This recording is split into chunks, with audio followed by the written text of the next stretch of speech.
Então, culturalmente, mais um episódio. Lembrando, culturalmente, um programa, uma intenção, um desejo de pôr em interação aquilo que a gente considera relevante em termos de arte, literatura, cultura geral e a mente humana com todas as suas facetas. Hoje estamos com o Thiago Ramil. Quem sabe deixa ele se apresentar. Que tem habilidade bastante para ser. Então, Thiago Ramil com a palavra. Muito prazer estar aqui conversando com vocês e podendo falar também dessa intersecção, assim, né, entre a cultura e, no meu caso, a formação em psicologia, né. Eu acho que é um tema que me interessa muito, assim, e tem muitas proximidades. Eu acho que é muito interessante a gente também sempre se atentar mais para os desdobramentos que a cultura tem também, né, que a gente acaba, às vezes, muito pensando a cultura associada, assim, ou entrelaçada só com essa questão mais do entretenimento ou dos eventos propriamente. Eu acho que tem tantos pontos de conexão, né, no fazer artístico, no mercado da cultura, que se relaciona com essas pautas outras, e eu acho muito interessante poder estar falando sobre isso, porque é algo que me interessa muito e fala de mim, né? Como eu tô venho da psicologia, mas sempre com a música junto, então fui encontrando formas também de, né, estabelecer uma relação mais sólida dessas duas vertentes assim de atuação. Então estou muito contente de poder estar conversando com vocês aqui sobre isso. Uma coisa, Thiago, como é que fosse parar na música, né? Vai ver tu nascesse na música? Não sei, vamos ver. Eu tenho essa questão da minha família, né, como, assim, acho que de certa forma eu nasci num berço que tinha esse estímulo desde muito cedo, né, dos meus tios, né, os meus pais também nos estimularam muito cedo no contato com a música, e eu acho que isso foi um convite não só na questão, assim, da inspiração, do estímulo mesmo, mas também do fazer profissional mais adiante, assim, porque eu sempre disse que não só vê-los compondo, tocando, acompanhando os shows, os lançamentos dos trabalhos deles, mas também percebendo um pouco esse lugar da profissionalização mesmo, né, da carreira, do trabalhar com isso. Eu acho que tem muitas pessoas que chegam no trabalho com a cultura, com as artes, mas encontram alguns enfrentamentos, às vezes, assim, nos seus núcleos familiares, porque tem uma resistência a isso, às vezes um não entendimento de que isso também possa ser um trabalho, né, de fato. A gente muitas vezes tem essa pergunta dupla, assim, né, tu diz que tu é músico e depois alguém vem te perguntar, mas com o que tu trabalha, né? É uma questão, então eu acho que isso é uma questão que nos estimulou muito, né, eu acho que a minha geração ali, tem muitos primos também na família Ramil, né, que não só migraram para a questão da música propriamente, mas para o fazer artístico, assim. Então acho que, né, ter nascido numa família que já tinha muitos profissionais da cultura foi um estímulo também duplo, né, de poder, né, se inspirar com o trabalho deles, mas também de perceber que era um trabalho, né, de que podia ser uma carreira, uma escolha de carreira. Então acho que a música vem muito cedo nesse sentido, né. E os meus pais, eles fizeram um movimento que eu acho que foi também inspirado muito no movimento da minha avó materna também, com os seus filhos, né, de estimular eles muito cedo a prática do instrumento, né, como um convite. Então acho que eu gosto muito de falar da Dalva, né, que é minha avó materna, e do Kleber, que eu não conheci, mas acho que foi uma coisa que eles fizeram juntos, que foi convidar e oferecer aos seus filhos a oportunidade de se relacionar com o instrumento, né, muito antes do Cleiton e o Cledir desejarem ser músicos profissionais, ou o Vitor mais adiante, né, mas sim todos eles terem alguma prática musical, assim. E acho que os meus pais, assim, herdaram um pouco esse estímulo que a minha avó fez, assim, minha avó e meu avô, e fizeram isso comigo, com a minha irmã, né. Então a gente teve desde muito cedo o violino, né, como um instrumento, como um estímulo à musicalização, ainda antes do violino, que eu ainda guardo uma memória, assim, bem presente para mim, dessas aulas, desses encontros, dessas brincadeiras musicais, que eu acho que elas foram também muito, muito importantes para a nossa formação. E eu fui entender a questão da relação mais profissional com a música mais adiante mesmo, assim. Eu acho que eu pude brincar bastante. Antes era um prazer, né? Não que não seja ainda, né? Sim, Certo, mas assim, o era... aprendizado via prazer, Isso. via diversão, né? Não obrigação. Exato. Eu até tive um momento que eu saí do violino, fui tocar um violão, me experimentei em outras coisas, voltei pro violino depois, então nunca foi uma coisa muito rígida, assim, mas sempre um convite, um estímulo, assim, né? Eu até me arrependo de ter saído do violino pela adolescência, assim, essas coisas de colégio, festival de bandas. Futebol. O futebol foi sempre um paralelo meu. Eu digo assim, até, acho que a música e o futebol andaram muito próximas, assim. Que é uma arte também, né? Eu até tive um conflito ali na adolescência, assim, pelos 13, 14 anos, que eu treinava futebol e era o mesmo dia da orquestra, que era a parte que eu mais gostava do violino, sendo franco, assim, porque às vezes tinha coisa do erudito, né, da técnica, nunca foi o meu forte na minha relação com a música, assim. Eu sempre gostei mais do brincar, do improvisar, assim, do que exatamente, assim, estudo do instrumento, né, eu não era muito dedicado nessa parte, assim. E aí, mas a orquestra me dava um prazer, essa coisa de tocar coletivamente, né, que foi uma experiência que depois eu acabei nunca mais tendo, assim, tive com bandas, né, mas assim, essa coisa de muitas pessoas tocando instrumentos, né, juntos, tem um poder, assim, era uma coisa que eu gostava muito.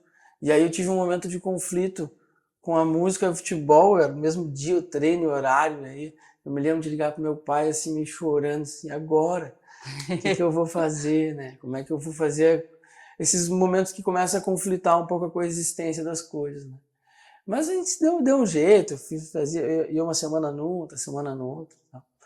E eu tive esse momento daí de migrar para o baixo, né, para o baixo elétrico, porque daí tinha uma banda dos amigos e faltava um baixista.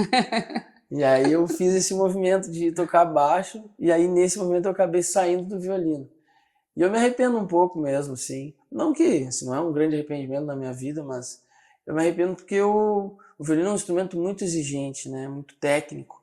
E eu tava já começando a entrar numa... Quase aquela coisa de tirar as rodinhas da bicicleta, que depois tu vai e anda.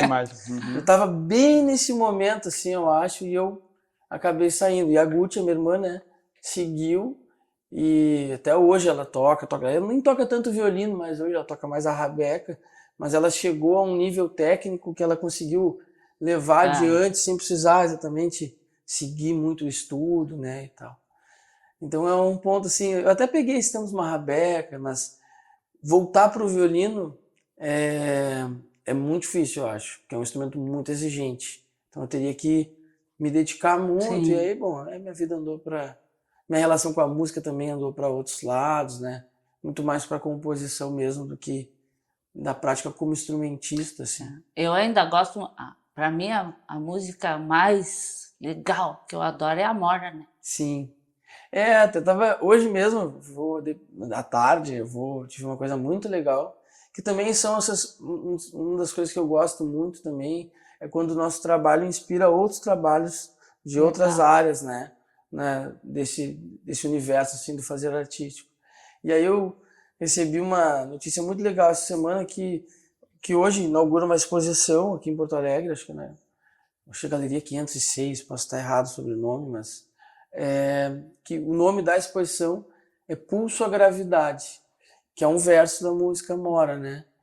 E aí essas coisas são muito estimulantes pra gente, assim, né? Porque é isso, fazer artístico ele também tem as suas complexidades, suas dificuldades, né? Muitas vezes não é glamour, né? E aí esses momentos são momentos que a gente se sente premiado, de certa forma, né? Para mim Quem sabe isso é cultura, né? Esse trânsito, né, de um conceito, de um elemento estético, musical, que transita nas mãos de outra pessoa, de outro grupo. Sim. Pode chamar de cultura isso? Com certeza. Eu acho que é, né, esse intercâmbio que vai acontecendo também, as coisas vão caminhando, né? E vão ganhando outras formas também. Porque acho que outra coisa que é legal também é as interpretações dos versos, né? Quando eles têm uma multiplicidade de possibilidades, assim, que é uma coisa que eu gosto também, né? A metáfora ali colocada num verso que não é tão óbvio, assim, e aí isso inspira outras possibilidades, né? Quando a música tem... E também eu também gosto de músicas que têm uma linguagem mais direta, até. Acho que o meu próximo trabalho tem essa característica, mas quando tem a metáfora, ela amplia as possibilidades, né? Então, é isso. Que será que... Agora eu tô curioso para ver essa exposição, para ver, bom, Sim, o que as pessoas gerou, viram né? nesse verso, ou nessa imagem, ou nessa música mesmo, né? E eu acho que ali, no Amor, o que eu percebo muito é o Tiago psicólogo, né? Aquele que transita entre as emoções e se abre, né? Ali tu tá te abrindo pro amor, a sensação que Sim. dá, né? Tu sabe que eu gosto muito, eu acho que foi talvez uma primeira experiência que eu fiz como compositor na música Amora, é o deslocamento desse lugar do sujeito também, desse sujeito humano propriamente, né? Que bota em protagonismo, vamos dizer assim, um sujeito árvore, né? Que eu acho que é um deslocamento também desse lugar, assim, e de pensar como a gente pode também se projetar em outros lugares, né? E se ver, e aí voltando à metáfora no sentido de que ajuda muito na questão da elaboração, né, dos processos, como a metáfora tem esse poder, né, de não falar tão diretamente sobre uma questão, mas falar a partir de uma imagem, a partir de, né? Então, ali, por exemplo, eu vinha me enfrentando questões minhas e a minha companheira bailarina, e eu tenho uma certa dificuldade em dançar, assim, ou em desprender os meus pés do chão, porque eu sou um cara muito aterrado, então eu até brinco que A cabeça viaja, mas os É. pés não. E às vezes até de dançar com a cabeça, assim, mexer o tronco, mas os pés ali, assim, super aterrados. E aí foi me projetando nessa figura árvore, que eu coloquei um pouco dessa minha dificuldade, assim, bom, né? Se me acompanha uma bailarina super dançante e eu sou um cara aterrado, como é que dança uma árvore, né? Essa imagem da copa com os ventos e tal. Então eu fui me projetando ali de coisas minhas a partir da metáfora ali naquela canção, assim. E parece que agora o momento é a árvore com a bailarina deram uma sementinha, né? É verdade, agora a gente tá aí, tá vindo o Antônio, né? Daqui a pouquinho mais ele tá com a gente. Está num momento bem, bem feliz, assim, com isso, né? Tem 7 meses agora. Quem sabe uma nova obra de arte, então. Com certeza. Uma grande obra, né? Uma Vai grande ser. obra de arte. Tava falando com o Major, assim, acho que vai ser nosso maior trabalho juntos. É Né? verdade, né? Porque vocês produzem coisas juntos, né? Sim. Ela como bailarina, espetáculos. É uma mistura que vocês conseguiram também na arte, né? A gente tem essa característica em comum, assim, a gente foi, os dois, né, trabalhamos com o mercado da cultura, não só também, né, eu tenho essa questão da psicologia presente na minha formação, a Jorge é antropóloga, né, então a gente tem essas duplas funções, mas a gente também sempre tenta conectar essas áreas no fazer artístico, né. A Jorge tem um trabalho muito relacionado às culturas indígenas, ela traz muito isso para os seus trabalhos, né. Eu tenho o Sereno Canto, eu acho que é um ponto. Eu acho que esse a gente vai ter que falar, né? Esse aqui tem até dedicatória, nós ganhamos de Natal. Então eu acho que é um trabalho e que vai ser bem útil com o Antônio agora, né? Com certeza. Que é um trabalho belíssimo. Mas deixa ele contar pra gente o que é. Não, mas então, eu acho que até é interessante, porque o Sereno Canto, e assim, a pauta do acalanto propriamente, porque o Sereno Canto hoje ele é um momento atual, mas ele é o fim de um processo que começou há muito tempo, né? E o próprio Leve Embora, a gente estava falando da música Amora, que está no meu primeiro álbum, chama Leve Embora, e ele já tem uma inspiração nessa pesquisa do acalanto, a gente já tinha começado. Foi lá na universidade, né? Essa pesquisa começa por 2011, 2012. E na época graduando em psicologia, fazendo um projeto de extensão numa casa de acolhimento, né? E aí uma das coisas que eu achei muito interessante nessa pesquisa sobre o acalanto, ou as canções de Niná, é a questão da ambiguidade entre a leveza e o peso, né? Um exemplo assim, as canções de Niná, elas têm umas melodias doces e temáticas densas. É muito comum que as temáticas... É diferente das músicas infantis, esse recorte do infantil um pouco mais recente, né? As canções, as cantigas mais antigas, assim, elas têm uma temática densa, né? Eu gosto muito do exemplo do Se Essa Rua Fosse Minha, que é uma música linda, que a gente se emociona ouvindo ela e não percebe que, na verdade, a mensagem que a gente está passando é uma mensagem de limite, né? De impossibilidade. Se essa rua fosse minha, eu estou te dizendo que eu não tenho ela para te dar, mas eu estou te dizendo isso com doçura. Então fica mais fácil que tu compreenda a minha impossibilidade, o meu limite, com a doçura, do que se eu só te disser assim, olha, não tem uma rua para te dar, né? Então a melodia doce, né? Ela abraça e torna mais palatável aquele tema que é denso, né? E isso sempre me encantou na questão da pesquisa do Acalanto, assim, né? Tanto é que o nome do meu primeiro álbum, ele tem um contratítulo. Eu chamo ele de Leva Embora, porque é o título do álbum. Mas ele tem um contratítulo que é Siga Apesar, né? Então é Leve Embora, Siga Apesar, né? Então tem um peso na leveza, né? A coexistência dessas duas coisas, que eu acho que é uma característica desse álbum, que, por exemplo, na música Amora, né? Profundo no mundo, e a bailarina que é leve, então a leveza da bailarina, criança Compensa, passando na praça, e a densidade da árvore, que tem um respirar mais profundo, um tempo ou outro, né? Mas isso é uma coisa que atravessa todo esse trabalho, todo o disco, assim, né? Então é uma referência conceitual do trabalho, de estar sempre trabalhando com essa ambivalência. E aí, bom, aí muitos caminhos, assim, né? Mas sempre esse interesse, assim, sempre carregando também a pesquisa do Acalanto junto comigo, né? Que é uma coisa que nasce bem da graduação em psicologia mesmo, né? E aí a gente chega no Sereno Canto, assim, que é uma coisa mais recente e que é um trabalho que se aprofunda, então, bem nessa pesquisa, né? Porque lá, aí, bom, no meio da pandemia, mais ou menos, só para contextualizar até o momento que a gente chega nele, a gente resgata o trabalho fazendo de forma remota episódios assim, de podcast mesmo, no sentido de que era sempre uma história e uma canção, né? Então a gente começa a gravar ainda histórias clássicas, assim, e aí eu vou fazendo canções inspiradas nessas histórias e a gente vai distribuindo para a rede de acolhimento, então para os abrigos, depois a gente passou a também distribuir para as escolas de educação infantil, assim, da Rede Calabria, ali vinculados ao município de Porto Alegre. Então ali a gente fez uma série de histórias, mas não eram histórias que a gente tinha o direito autoral delas e tal, então a gente não publicou elas, a gente distribuía só como uma ferramenta ali para os educadores, para as crianças no auxílio ao dormir, né? E aí, muito em cima dessa pesquisa, então, coisas bem relacionadas à questão da psicologia mesmo, né?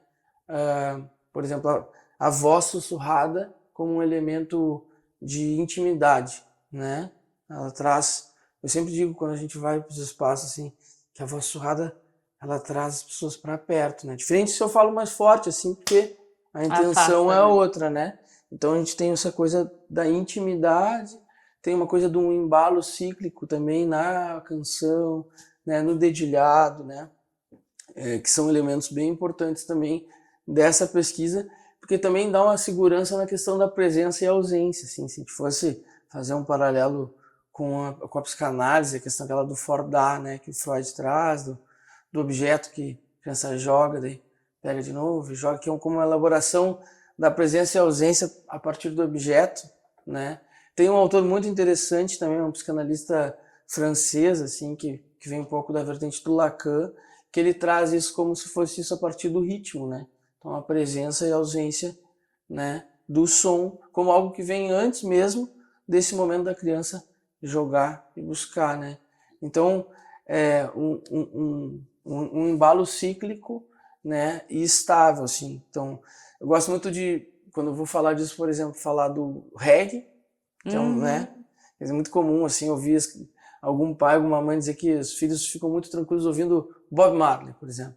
Porque tem um motivo aí, né, tem uma segurança, né, da presença e ausência do ritmo. Isso dá segurança para a criança. Diferente de um jazz quebrado, assim, pá, todo, né, com andamento, mudança de andamento, né, com muitos improvisos. Não que a criança não vá gostar, isso não é regra, né? Se os pais gostam, muito provavelmente essa criança também vai gostar do jazz quebrado, mas é uma questão de estabilidade a partir de um elemento rítmico, né? E que daí se aproxima também com um embalo mesmo ali, que é um embalo que às vezes, né, se percebe muito na questão do acalantar a criança antes de dormir, da preparação para o dormir. Assim.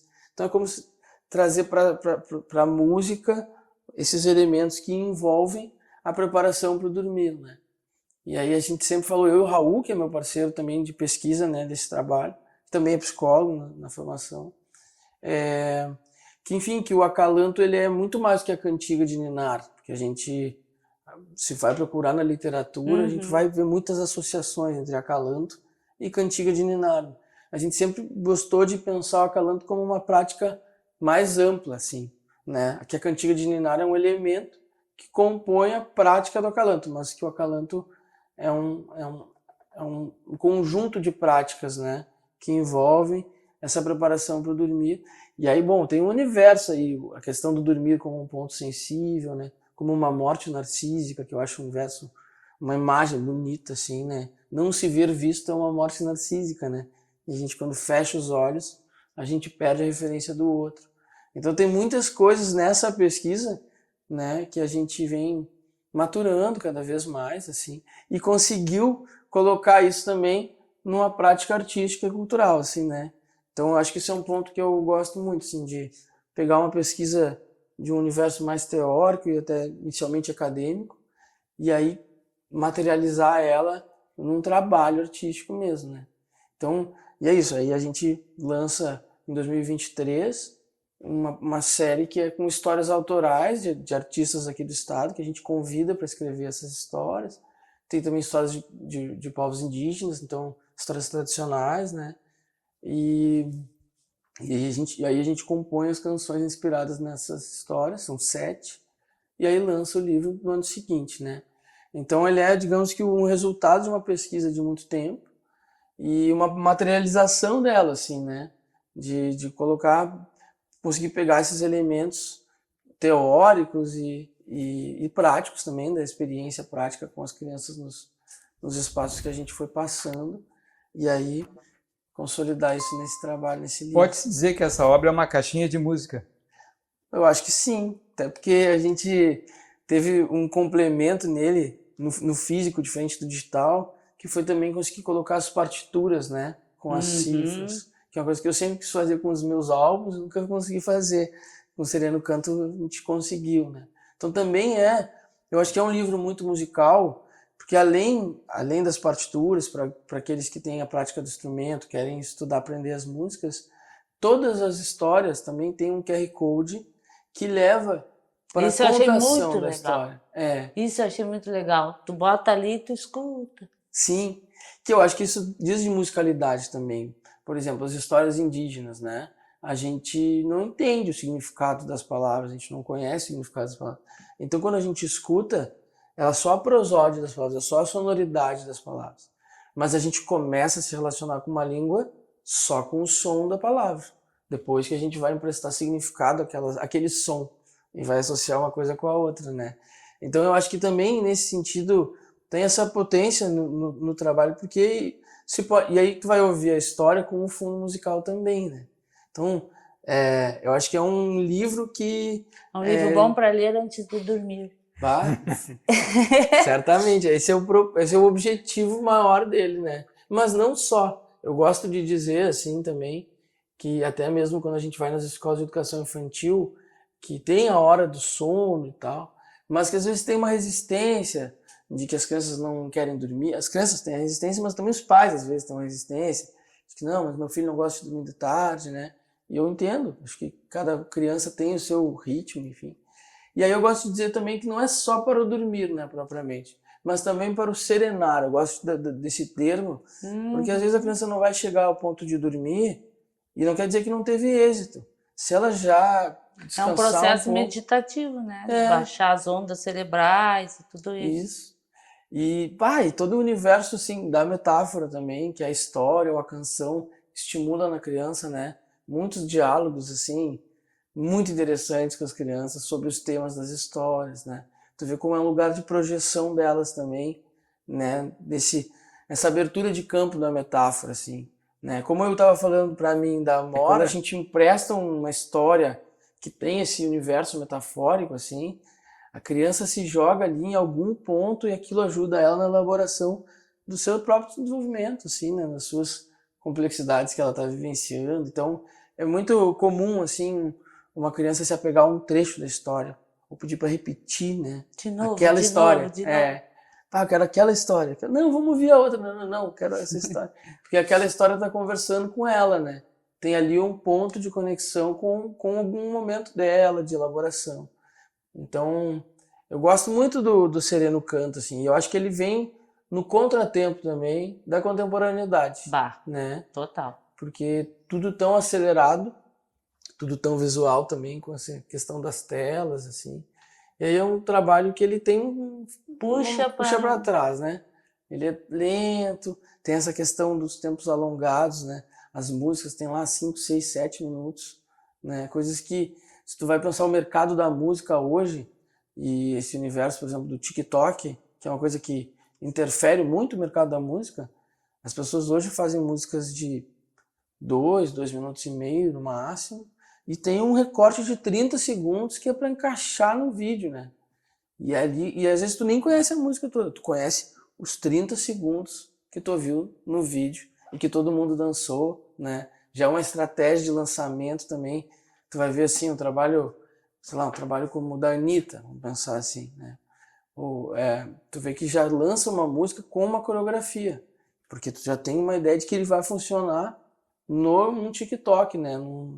Num aplicativo de vídeo, não de música. Mais que visual, é uma cultura corporal. Tem uma questão assim que eu acho que é o principal vetor do momento. Se tu for fazer uma pesquisa de como que as pessoas chegam no Spotify para ouvir a música, num aplicativo de música, elas chegam pelo aplicativo de vídeo. Então as pessoas já pensam isso de uma forma conectada, né? Eu vou fazer um vídeo com uma coreografia. A coreografia tem uma questão de replicar, né? As pessoas todas aprendem, querem fazer. E é um desafio psicomotor importante, né? Para a criançada, né? Conseguir sincronizar com os outros. Né? E como isso constrói um outro dançar, né? Um outro corpo. Eu vejo direto, assim, tô andando na rua, eu vejo as crianças fazendo as coisinhas do TikTok, assim, né? Tal, como elas ficam estudando esse tipo de dança mesmo, assim. E que eu acho que muda muito, assim, porque é diferente da dança, a dança do baile, por exemplo, que a gente, sei lá, eu fui, na minha época tinha as reuniões dançantes, assim, né?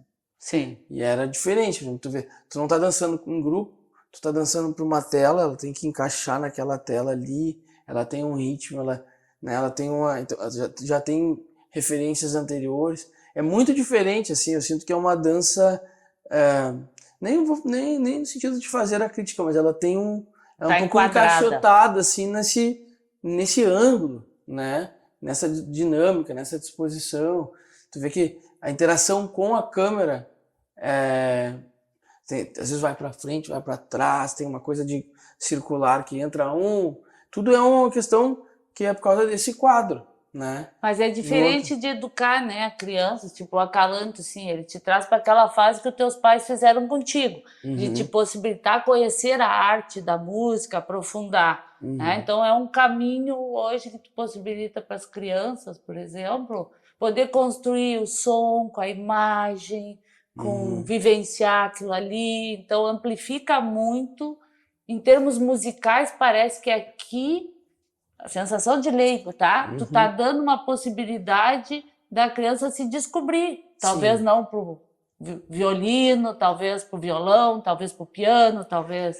E que eu acho mais importante é que não seja uma entrega pronta, que tenha um espaço onde a criança possa também se desenvolver, projetar coisas, porque a tela, propriamente, o estímulo vem pronto já. Tu tem o estímulo visual, auditivo, né? Não tem lugar de projeção assim, metafórica, de imaginação, de criatividade, porque... Ou botar o teu pensamento ali, né? O teu jeito pronto, de dançar. Tu assiste. Como a gente assiste televisão, assim, tu não fica ali, né? Tu assiste, é uma coisa que vem pronta para ti. Pode até refletir sobre algo, mas, né, já é um conteúdo pronto. Quando tu tira a imagem, por exemplo, né, tu vê as crianças sempre... É comum que não, esse livro não tem desenho, né? Coisa tradicional. Queixa tradicional. A criança gosta de ver um desenho ali. Porque tem a questão, assim, só da palavra, né? Mas ao mesmo tempo, quando não tem o desenho, e não estou fazendo a crítica à ilustração, esse livro foi até premiado pelas ilustrações. As ilustrações estão maravilhosas. E às vezes a ilustração também vai estimular, porque ela não vai trazer, não é diferente de um desenho na tela que está tudo pronto, ele tem todo o caminho. Tu vai ver uma imagem, o resto tu vai ter que imaginar, vai ter que construir como é que aquela imagem está relacionada com aquela história, aquele bonequinho que aparece no canto do livro, ele é o protagonista daquela história, né? Como é que ele se desdobra. Então tem um lugar de imaginação para a criança, de construção, e eu acho que isso é muito rico. Eu acho que é muito danoso quando tu esgota isso de uma forma, né, assim... É como se nós deixássemos tudo numa tela, não tem 3D, não tem outras... Sem profundidade, Sem né? profundidade. Eu acho que tem um tanto de desafio, né, para a cognição, para a forma de ver-se e ver ao mundo, né, quando tem esse espaço. Né? Sim.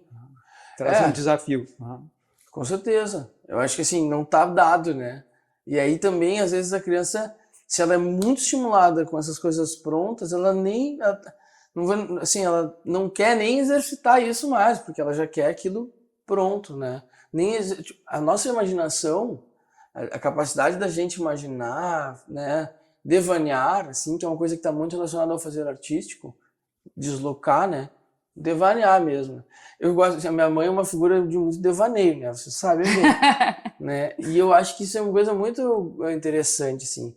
Tem uma marca, eu acho, na minha família até, assim, que a gente brinca, que é uma coisa de olhar para o lado, assim.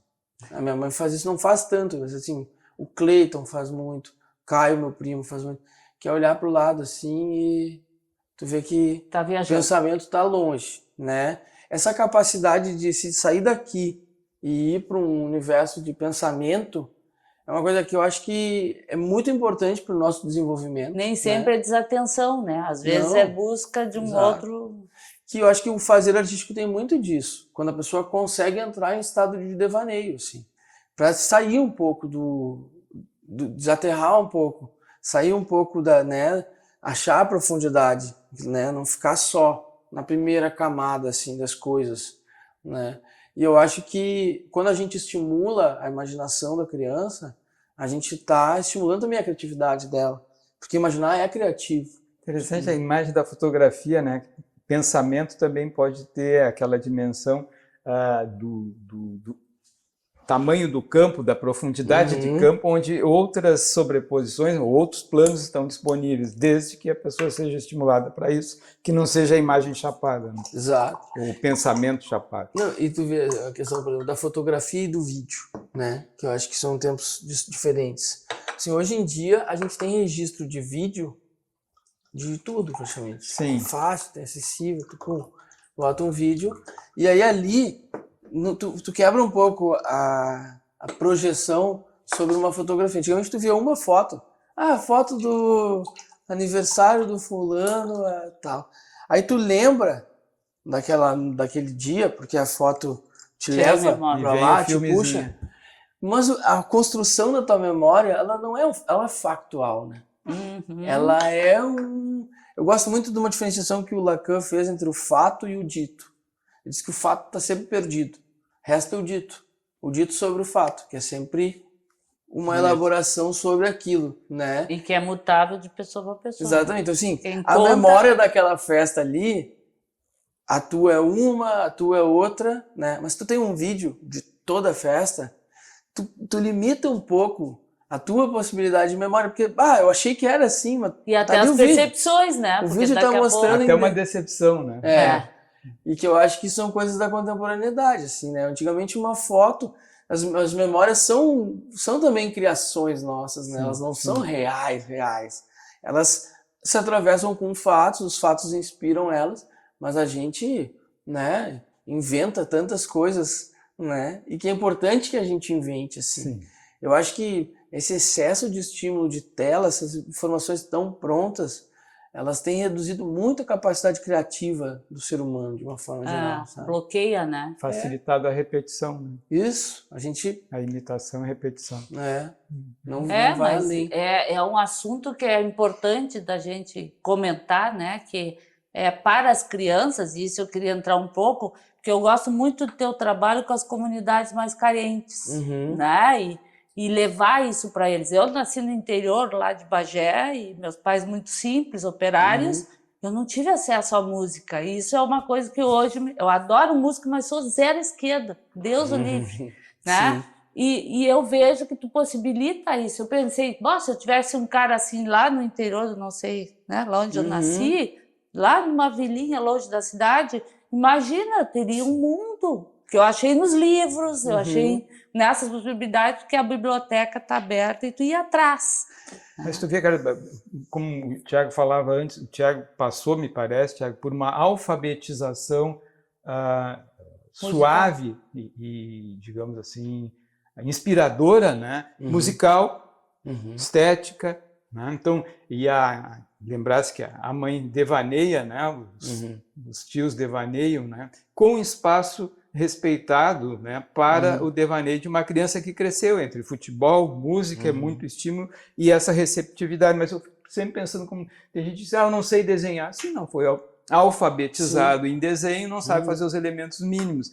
Todos somos alfabetizáveis em música, eu acho, né? Com certeza. E é a oferta, né, o contato, né? Eu acho que isso é uma questão assim que eu gosto muito de levar esses trabalhos sempre para crianças que estão em contexto de maior vulnerabilidade social, porque o contexto da vulnerabilidade social muitas vezes é um contexto que tu não tem acesso a esse tipo de informação, esse tipo de contato, né? E aí eu acho que é uma coisa que eu também provoco um pouco, porque até assim, tipo, o Sereno Canto, né? Quando me perguntam se é um trabalho infantil, eu tenho dificuldade de dizer que ele é um trabalho infantil. Eu gosto de dizer que ele é um trabalho universal, acessível às crianças. Por quê, né? Porque ele não tem um recorte que seja exclusivo dessa faixa etária e ele também não tem uma linguagem, que é uma linguagem desse mundo infantil de hoje, não é uma crítica, são propostas diferentes, mas que eu me lembro uma vez um colega disse, mas as músicas são muito complexas. Ele me falou assim, né? Você não acha que elas são muito complexas? Eu falei assim, e de vocabulário mais complexo, né? Eu falei assim, cara, como é que tu acha que a gente aprende vocabulário? Como é que a gente vai aprender a reflexão à profundidade? É a partir do estímulo.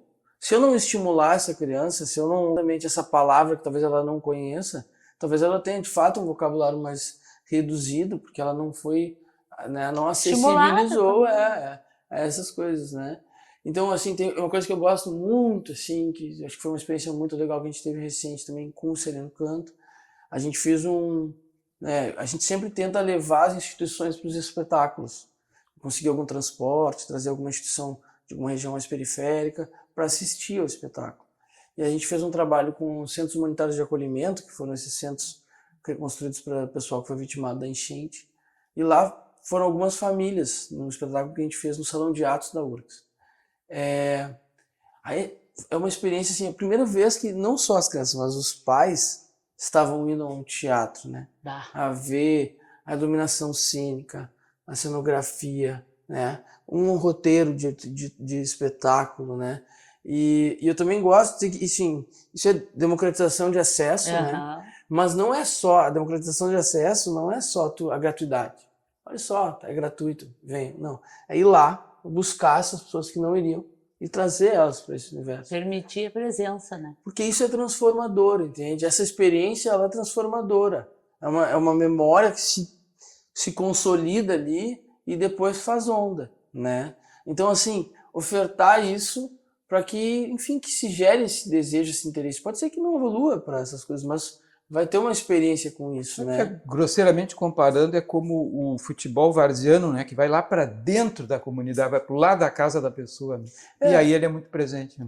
O futebol é algo que se popularizou muito nesse sentido, né? Não virou, ele talvez até tenha nascido mais do popular do que do elitizado, vamos dizer assim. A cultura é um pouco, assim, a cultura é um termo muito amplo, né? Mas as artes, acho que talvez o caminho das artes tenha sido um pouco diferente, no sentido de que ela vem um pouco desses lugares mais elitizados e a gente precisa abrir mesmo, assim, né? Para ofertar, para trazer, né? E aí entra, eu acho, que o que a gente estava conversando bem no início, que é essas ramificações da cultura, né? Como ela não atua, levar pessoas para um espetáculo que nunca viram um espetáculo, não atua só na experiência pessoal delas, também atua na questão de uma questão de educação também, porque vai ter acesso a um vocabulário distinto, né? Ou vai ter estímulos criativos que não teriam, né? Vai ter outros efeitos, né? Que não só na questão socioassistencial, vamos dizer assim, né? Eu gosto de dizer que o Sereno Canto, ele é um trabalho é um trabalho de música, do campo de literatura, então tem a música, tem a literatura, tem a questão da saúde mental, porque ela é embasado nessa pesquisa e trabalha com esses elementos. Tem a questão da educação, porque ele habita espaço de educação, se propõe a ser um trabalho de diálogo com os educadores, uma ferramenta de trabalho para os educadores, então que possa também atuar, né? Tem questões pedagógicas, o tema dos povos indígenas, o tema dos povos afrodescendentes, né? A questão do meio ambiente. As ilustrações, né? Os desenhos. Isso também é uma questão do campo da educação. Tem a questão assim, no campo sociocultural ou socioassistencial, porque ele se propõe a trabalhar com o público que está nesse universo. Assim, só aí a gente já falou de 4 áreas distintas de um trabalho que pode ser entendido como um trabalho artístico, né? Mas o reflexo que ele tem em outras esferas, assim. Então, por exemplo, agora a gente teve um momento potente, eu acho, no país, agora falando uma questão política mesmo, que foi, assim, no meio da pandemia, a questão da Aldir Blanc, que foi o Congresso aprovou um recurso. Esse recurso, para vocês terem uma ideia, que agora ele está sendo atacado novamente, a gente vai acabar essa medida. Eu, por exemplo, como artista, tive a oportunidade de fazer vários trabalhos de diferentes áreas, né, a partir de um orçamento que foi destinado à cultura. Para dar um exemplo, a gente vai fazer um curta-metragem agora sobre memória e patrimônio, entendendo a memória como um patrimônio material, né? E vai gravar moradores de Porto Alegre para contar histórias sobre a cidade. Então tem a coisa da narrativa, da contação da história. Eu vou fazer uma música inspirada nessas histórias junto com o Cleiton, meu tio, então também tem um diálogo geracional, uma questão de memória e patrimônio da cidade de Porto Alegre. Estamos falando uma questão de memória e de um patrimônio material, que vai servir como coisa educacional depois, que possam apresentar nas escolas, que as crianças possam conhecer narrativas outras sobre a cidade que elas vivem. Isso é uma coisa. Teve um outro projeto que vai ser um estúdio de música e que a gente vai desenvolver lá na Bom Jesus com as crianças, vai comprar instrumentação. Em área de vulnerabilidade. Que é um outro projeto que eu faço parte, chama Engoma, que quem começou foi a Guti, a minha irmã, e hoje eu integro esse grupo. Já é uma outra coisa que a gente vai ofertar, vai fazer uma estrutura para um grupo percussivo que a gente tem lá, de uma sala de estúdio com equipamentos de gravação, e o que esses equipamentos de gravação não vão oportunizar para essas crianças que estão lá dentro da comunidade e que não têm acesso a esses materiais mesmo, né? Então a gente vai poder gravar, tomara que isso seja um laboratório para muitos outros artistas poderem se desenvolver enquanto artistas. Aí tem um terceiro projeto, que é o projeto da Geórgia, que é um trabalho de dança relacionado à cultura indígena, que vai fazer uma apresentação no Chile com os Mapuche, que são os povos de lá. Então, um intercâmbio entre 2 povos indígenas relacionados à cultura. Tudo isso, olha o universo de outras áreas, né, que envolvem a questão da cultura e como isso forma uma... Aí pegando o termo cultura mais amplo, né, forma uma cultura, assim, um senso de identidade, né, um zelo comunitário, uma questão assim de... uma educação, né? Porque conhecer uma história local te conecta com o lugar que tu vive, né? E isso de que área é? É da educação, é da cultura, é do patrimônio? A cultura, a arte, dentro da cultura é solidária, ela é solidária. Exato. Mas ela é solidária através de artistas que têm essa disponibilidade, que nem na nossa área, né? Sim. Eu trabalho com pessoas em vulnerabilidade, mas precisa uma disponibilidade da gente para isso, né? Nem sempre o ganho da gente é muito secundário, pelo menos na minha área. Tu não ganha valores, tu ganha porque tu tá tendo uma participação social e uma importância social e dando relevância para pessoas que não teriam isso se a gente não possibilitasse. Né? Tem que ser uma coisa ativa também, né, de quem pode estar ofertando isso também, assim. Mas eu acho que é muito importante falar sobre essas coisas para entender, né, que o fazer artístico, cultural, assim, ele se conecta com a formação de uma nação, assim mesmo, sabe? Uma nação é sua cultura. Exato. E esses valores que eles formam, assim, né, vai se atravessar em muitas áreas, assim. Por exemplo, agora a gente eu falei da questão política porque essa política do Aldir Blanc, que durou 2 ou 3 anos e que permitiu vários trabalhos, né? Que veio bem na pandemia, né? Que falei agora de 3 deles, que eu faço parte, então tu imagina assim, quantos outros, né? O país inteiro. Não tá, exatamente, o país inteiro em movimento, e aí tu bota diretrizes num edital que tem medidas de acessibilidade, que tem medidas de inclusão, né? Então, tem uma seriedade nesse fazer também, que é pensar nessas outras áreas, né? Acho que a cultura tem essa responsabilidade quando se propõe. Não pega um orçamento e distribui ele de uma maneira irresponsável, né? Tu tem lá um monte de condicionantes no edital que prevêem medidas de acessibilidade, medidas de inclusão, de democratização de acesso, né? Aí vai agora o Congresso e restringe 84% desse valor, né? Isso é um ataque à cultura, mas não à cultura, o mercado da cultura, o mercado das artes. Ele é um ataque ao país, sinceramente. Assim eu leio, porque tu restringe todas essas coisas que são possíveis e são potentes. E esse orçamento está faltando? Não está faltando. Tu consegue realocar ele de outros lugares. Não é uma questão de que não tem verba para destinar a esse fim. Não tem interesse em destinar para esse fim, porque os interesses são outros, né? Enfim, também não quero nem entrar tanto na questão política, mas eu acho que é importante... A cultura sofre como a saúde mental, né? Saúde mental é a mesma coisa, porque mudam, fecham, trocam a forma e quem fica desassistido é o pessoal que realmente precisa disso, né? Sim. E que também, a gente falando dessas ramificações das coisas, né? E não só a cultura. Esses dias eu tava andando de carro, tava vindo na rádio uma juíza que era referência dessas questões dos conflitos dos núcleos familiares. A gente teve vários casos agora recentes, muito pesados, né? De pais, mães atentando contra os filhos e tudo. E ela falou uma coisa que eu acho muito importante, que tem a ver com a saúde mental, que assim, sempre se pensou que as medidas adequadas para lidar com essas situações é polícia e judiciário, né? Polícia e judiciário. Prende, né? Julga e prende. E aí tá resolvido. E não, né? Porque se criam outros, tem muitos problemas de saúde mental que não são vistos e que acabam acarretando nesse tipo de situação, né? Na verdade, se tu olhar para a questão da saúde mental, para tentar prevenir esses casos, né? Aí, bom, mas é uma questão de um olhar tão superficial das coisas, né? Que tu não entende a complexidade. Porque também falar em saúde mental ou falar em cultura, eu tô fazendo um paralelo entre as duas, são coisas abstratas, né? E as pessoas gostam muito de coisas concretas, né? 10 passos Polícia e judiciário, o judiciário vai ter uma determinação, lá tem um código civil, apesar de ter as suas abstrações, ele é uma coisa objetiva. Polícia, prisão é uma coisa muito objetiva. Agora, a complexidade disso, a abstração disso, né? As pessoas acabam não...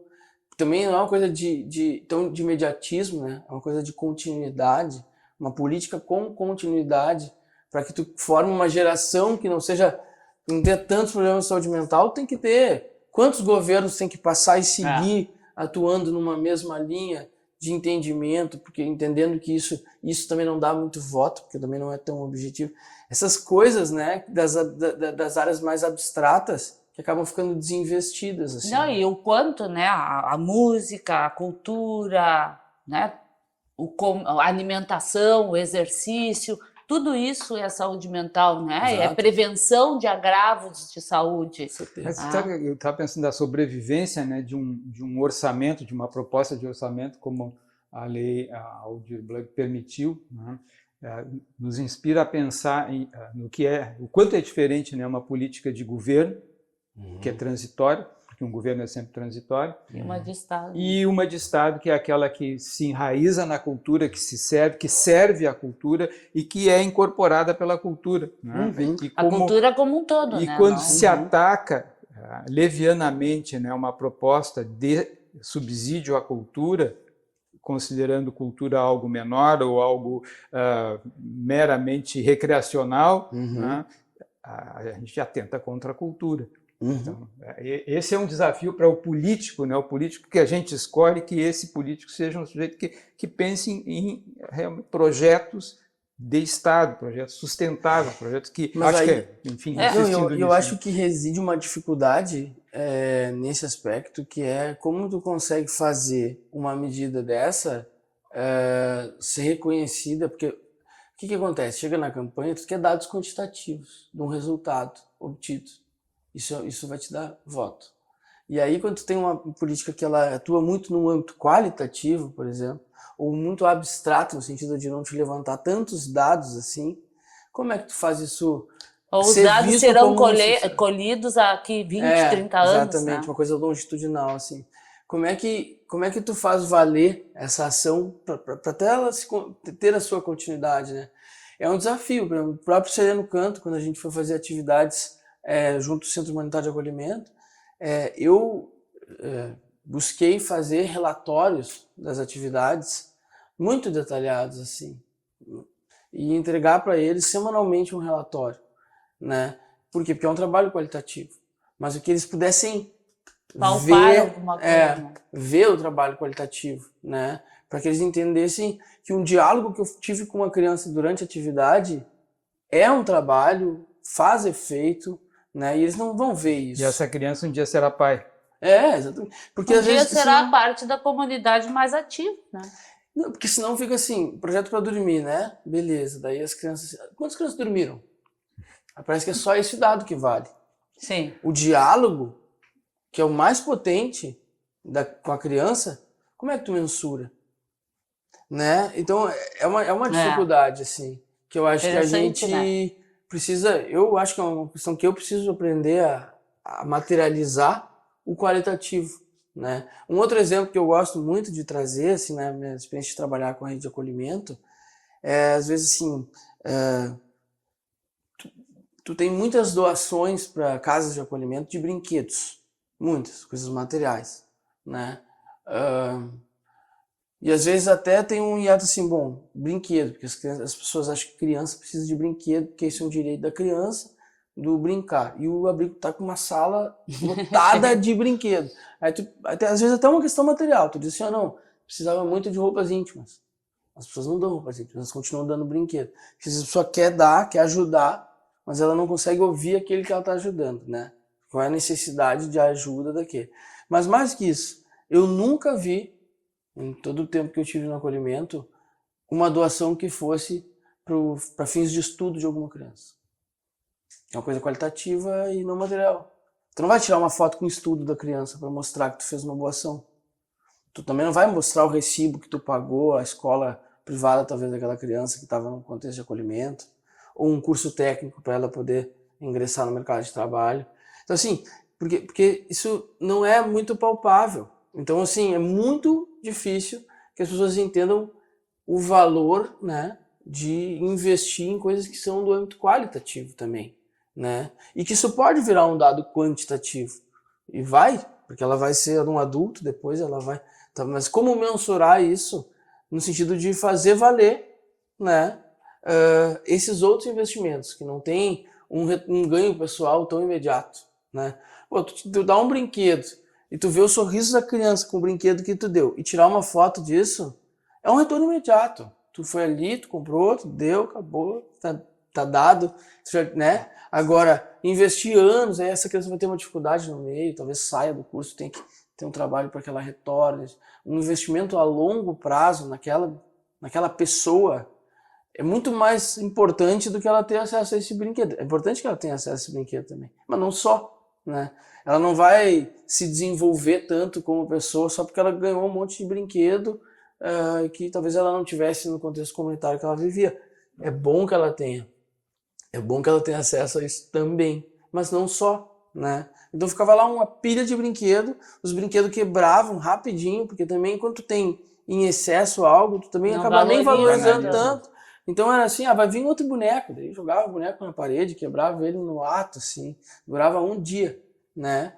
Porque e aí coisas que são, né, assim, uma educação de qualidade, um desenvolvimento pessoal de uma ou outra criança ali, tu não conseguia nunca ter verba, por exemplo, de investimento dessas doações para isso, né? Tiago, deixa eu te atropelar um pouquinho, invertendo um pouco aqui na minha cabeça, ver se faz sentido, né? Bom, a cultura vai à comunidade, a cultura vai a uma área, enfim, de vulnerabilidade, em condição de vulnerabilidade. E o que a cultura encontra lá que traz de volta no seu, digamos, que surpresas há nessa experiência? Porque lá é uma cultura também, há Sim. um ambiente cultural ali.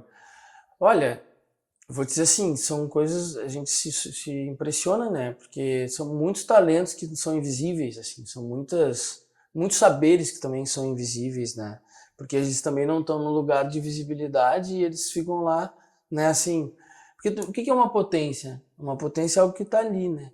Ele só se desenvolve se tem algo que permite que aquela potência aconteça, né? Se ela não tiver nada que, né, que estimule, que não tenha ferramentas para explorar aquela potência, ela fica ali, quietinha. Isso vai até se apagando com o passar do tempo, com as coisas que a vida vai atravessando a gente, né? Mas assim, é impressionante a criatividade, o talento, o desejo que tem, assim, né? Eu me impressiono muito, assim. A gente tem um projeto lá no Engoma, que é com crianças, tocando instrumentos percussivos, assim. Tem lá, assim, muitos talentos, assim, sabe? Muitos talentos. Que, bom, eles não descobririam o talento deles se não tivesse alguém para ir lá, né? Estimular que isso acontecesse, compartilhar experiências suas, ofertar materiais para, né? Então, assim, assim, muitos, assim, acho que agora tem bons exemplos de coisas que têm saído da comunidade a partir de uma acho que de um entendimento da cultura sobre isso, assim, acho que muitas ações com projetos mais periféricos e tal, que têm permitido que saberes da comunidade ganhem o mundo, né? E eu acho que um bom exemplo no mercado da música disso, um bom exemplo mesmo, é o funk. O funk ganhou o mundo. Ele ganhou o mundo e ele nasce dentro da comunidade.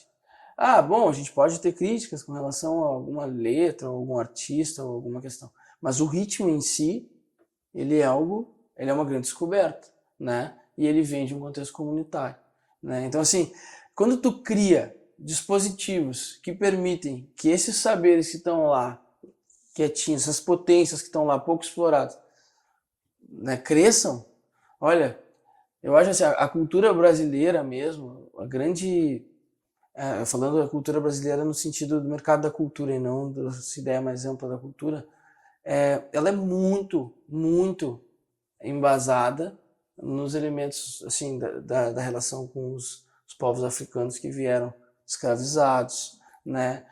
Tu vai ver assim, a questão da musicalidade, ela vem da periferia, só que daí tu tem até uma certa apropriação, né? O samba nos anos 60 ali, quantas assim apropriações de certa forma dos homens brancos iam lá, compravam sambas da galera, a galera, né, vendiam os sambas maravilhosos. Tem muitos autores que compraram essas músicas de outros autores que são autores comunitários.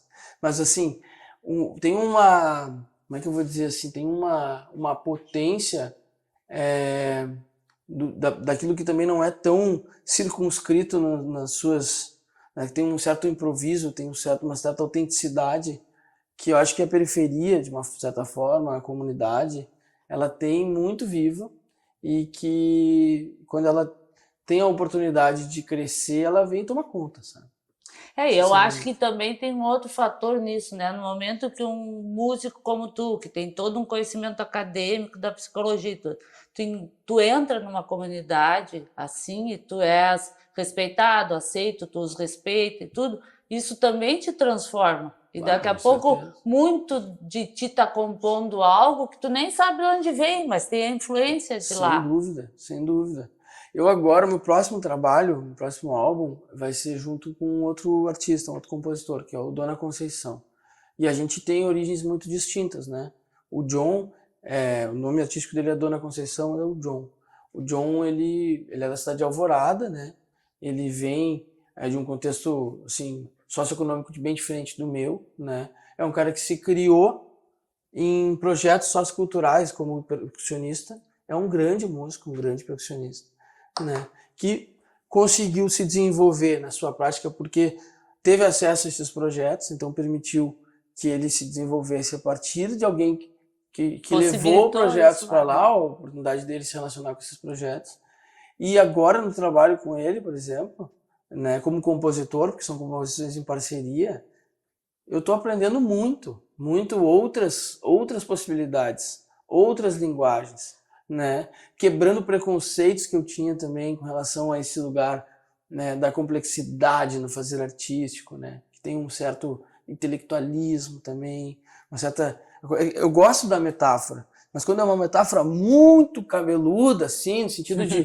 ela também é restrita, né? Sim. Então, assim, às vezes quando tu consegue encontrar o simples, sem que ele se torne simplório, né? Porque tem o simples e tem o simplório, eu gosto dessa diferença. Quando tu encontra o simples, ele é universal e ele é muito complexo. O simples é muito complexo. Chegar no simples, né, de uma Ser forma... bom simplesmente é muito difícil, né? E eu acho que nesse sentido, esse trabalho agora é um trabalho que tem menos esse universo das metáforas mais profundas e tem uma linguagem mais simples. Mas eu acho ele super complexo. Eu acho um trabalho de uma complexidade muito grande. E o John me ajudou, né, assim, conseguir com ele, aprendendo com ele, Sim. a estabelecer um diálogo mais simples, de conseguir falar mais com as pessoas. Porque senão a gente acaba virando uma coisa muito nichada. Claro. Né? Eu vou fazer uma música que vai citar o autor XYZ, que é só dar... Eu provoco um pouco isso também nas produções acadêmicas, assim, era uma questão que para mim era um ponto... eu incomodava, eu confesso, assim, no final do curso principalmente. Disse assim, cara, esse texto aqui é só para quem fez todo o curso que vai conseguir ler esse texto aqui. Né? Ele não está conversando com outras pessoas. Ele é um texto restrito de um especialista em cima de um especialista de um especialista, né? Que eu também provocava dizer, o doutorado é em cima do autor, né? Você vai fazendo uma coisa empilhando autores. Então, e que tudo bem, é importante para o desenvolvimento do pensamento, não é não ter isso, né? Acho que é super importante que tenha isso. Mas se tu vai construindo um texto que para tu conseguir ler ele, tu vai ter que ler 5, 6, 7, 10 antes, bom, vai ser restrito, pouco... né? Ele não vai ser um texto universal. Se tu conseguir ler 10 e escrever de um jeito que tu vai oportunizar que uma pessoa não tenha lido os 10 consiga entender um pouco desse tema de uma forma geral, tu tá abrindo o leque, né? Então eu sempre gostei disso, assim, sempre... me incomodava muito, assim, quando os textos eram muito teóricos, assim. Sabe que eu lembrei de uma coisa que tu falasse de ir até a comunidade, conhecer um percussionista que, né, pelas facilitações eventuais da cultura, teve acesso a poder botar em pauta, né? Ou seja, a cultura foi até lá, não só para ser oferecida como consumo, estimular que consumo, maravilha, mas também para produzir protagonismo. Exatamente. E o sujeito é mais um protagonista junto com Exatamente. Uma bela esse surpresa. Deslocamento é muito importante também, porque acho que essa questão que tu traz, ela é bem relevante, assim. Às vezes a gente vai até os lugares achando que a gente... Eu brinquei com do mito do herói, né? De salvar. Chega lá assim, não, mas eu fiz um trabalho lá na comunidade e olha como as crianças estavam sorrindo e tal. Mas tu tá indo lá não para construir novos protagonistas, tu tá indo lá como protagonista para dizer que tu tem uma abertura, sai ainda mais, né? Porque eu faço isso, porque eu faço aquilo. Agora, quando tu consegue fazer esse deslocamento de que tu vai formar outras pessoas, tu quer dar ferramentas para elas se desenvolverem, é uma virada muito importante também. A metáfora é aquela grosseira do peixe e o pescador, né? Ensinar a pescar. Exatamente. Tu pode chegar lá para inflar o teu ego. E muitas vezes isso acontece. Tu pode chegar lá para ajudar, para somar, né? E aí isso também diz de poder ouvir aquele que tu quer ajudar, né? Eu estava conversando com um amigo lá esses dias, aí comentei, falei, tem essa coisa do mito do herói, nessa coisa da enchente, teve um momento da enchente que foi muito bonito, essa disposição das pessoas de ajudarem as outras, foi muito bonito mesmo. Mas, às vezes, as pessoas não estavam vendo quem estava ajudando, né? Elas estavam se expondo, estavam passando de um limite de autocuidado também, né? Então, assim, não é salvar as pessoas, né? Nesse caso, até havia contexto de salvamento mesmo, porque tinha pessoas que iam se afogar se não tivesse alguém lá para buscá-las. Mas eu quero dizer assim, estar atento àquilo que tu está ajudando, naquilo que ele precisa de ti, e não daquilo que tu quer dar para ele. A coisa da doação dos brinquedos, né? Tá aberto a uma surpresa. O que o outro precisa, e não aquilo que eu quero dar, né? Assim, chego lá com um trabalho pronto, tem uma metodologia que ela funciona, ela é boa, ela é assim, né? Aí a criança vai lá e me provoca e eu não vejo a provocação dela, porque eu já estou muito certo de que aquilo que eu fiz... modelo. Tô perdendo aí. Tô perdendo a oportunidade de aprender com essa criança. Que ela vai estar me ensinando alguma coisa que eu não vi. Viu de outro lugar, veio de outro lugar, né? Então eu acho que isso é uma coisa muito importante também. Você me lembra de um conceito, para mim, antigo, né? Que é a pesquisa participante, que é quando o pesquisador vai com seus instrumentos e é aberto a aprender na comunidade. Que é qualitativo, né? Que tem um caráter frequentemente qualitativo, mas aprender a metodologia, no final das contas, com alguém da comunidade participando do processo da pesquisa. Sim. O que é perturbador, né? Você vai em busca de dados objetivos e se encontra com o subjetivo. Sim. Isso é a construção, exato, né? É permitir que o outro construa com as suas ferramentas, possibilita isso, né? Sim. Até porque se a gente vai muito certo daquilo que a gente já quer encontrar, a gente fica cego, né? Vai encontrar o que quer. A gente olha só para aquilo. Ou vai se frustrar e vazar dali. Perde todo o campo, né? Então, eu acho que é muito boa essa disposição, assim, de ser, né, assim, sacudido pelo campo que tu tá indo fazer a pesquisa, né? Eu acho que isso, enfim, em muitos lugares, né? A própria questão dos povos indígenas também, eu não tenho tanto conhecimento sobre isso, mas as experiências que eu vejo assim da Geórgia, né, desse lugar de ir entendendo o tempo deles, o movimento deles e aprendendo com isso. E a Gútia, né, que é uma antropóloga dessa área, basicamente, tá lá no meio deles, né? Lá no Macapá, né?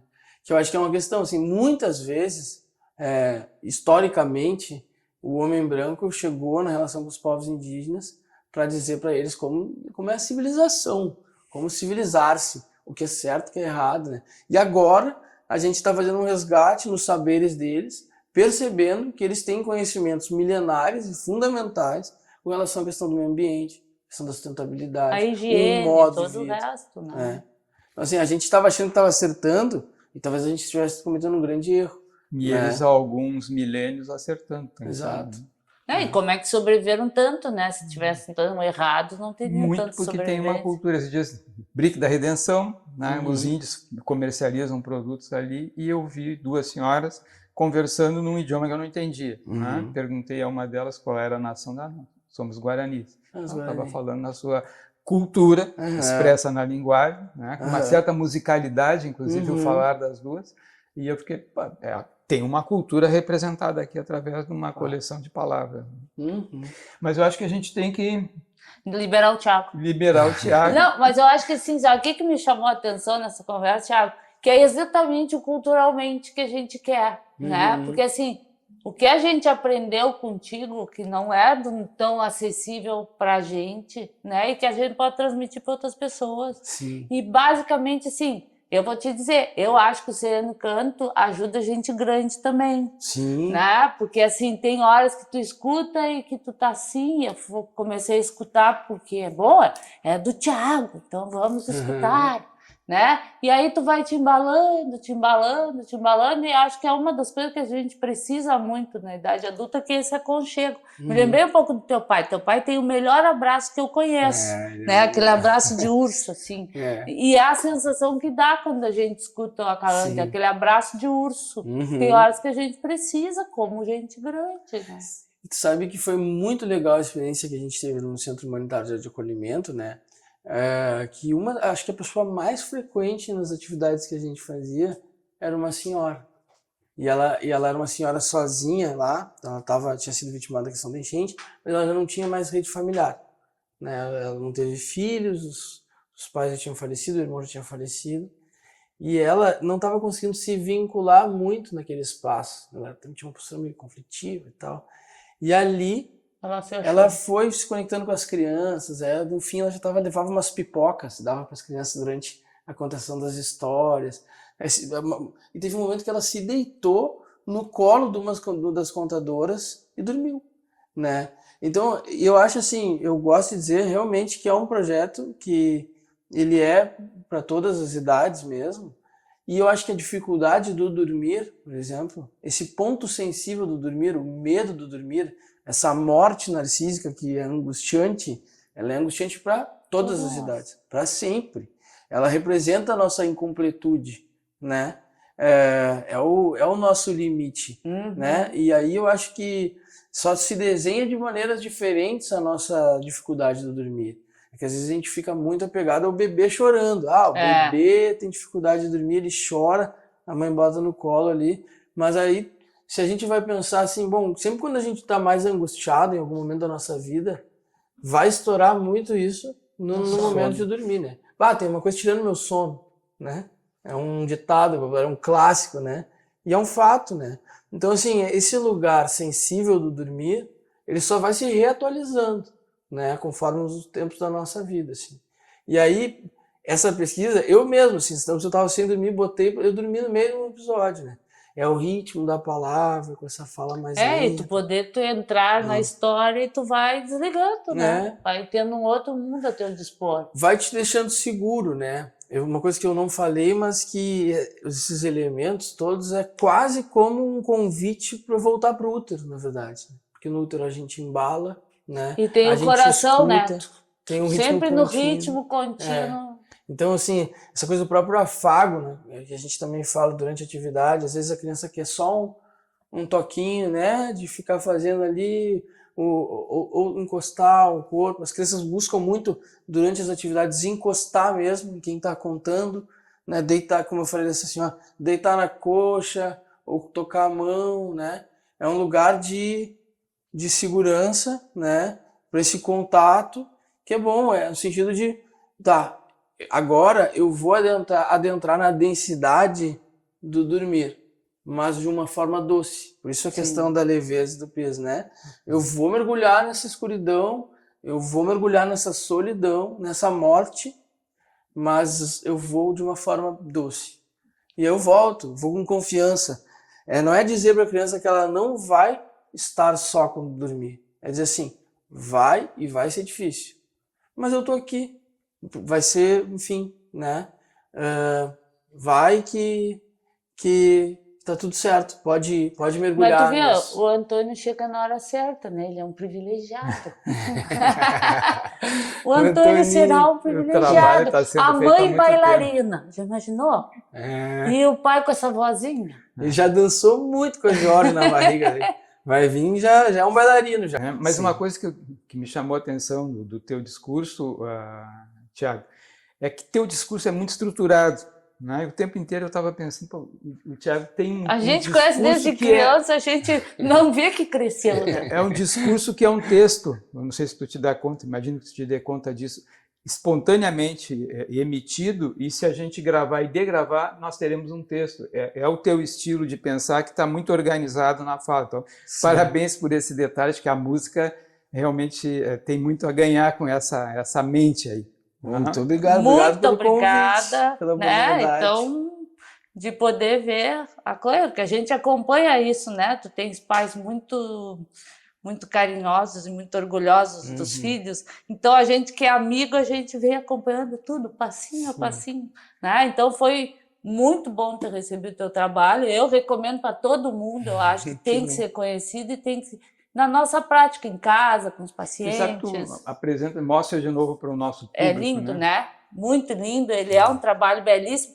As ilustrações, né? Da lindas demais, muito lindas. Isso aqui que só a gente tem, né? Os outros não têm. Uma dedicatória. Mas ele é um livro, basicamente, o papel é maravilhoso, né?